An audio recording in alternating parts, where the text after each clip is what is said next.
Sabi niya sa amin, so kasi nung nagsabog ng katangkaran ng Diyos, tulog siya. Diba? At kung minsan ay nag-aakilako sa aming pediatrician, ito lang po ay kwento. Minsan ay nag-aakilako sa aming pediatrician, kasi-check up ko yung aking grupo mo na, may naman siya bacteria o ganyan. Ang sabi ko sa aming pedia ay, pakipigil na ako yung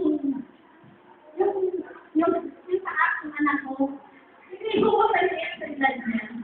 At tayo umisi sa akin at nagsabi, yung kasawa mo ba makakasama?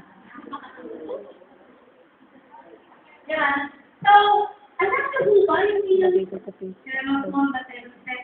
terrible talaga. Okay? Alam niyo po ba yung proper function mo sa bathroom? Tayo po ba ay nakakalim na lang doon sa ating pagkakaroon niya? Naniniwala ko ako na hindi tayo ligtas ng Panginoon para makukunan tayo. Amen? Naniniwala ko ako na ang bawat isa sa atin ay pinagkalooban ng Diyos ng pagkakaihan para magamit sa kanyang kagawa sa buhay. Baka lamang hindi natin natutok lahat. Okay? Dito ho, may makikita mo natin sa Matthew 20, verse 19-20. Ito ho yung talagang pagkakawad ng lahat ng mga mananampalataya sa Panginoon.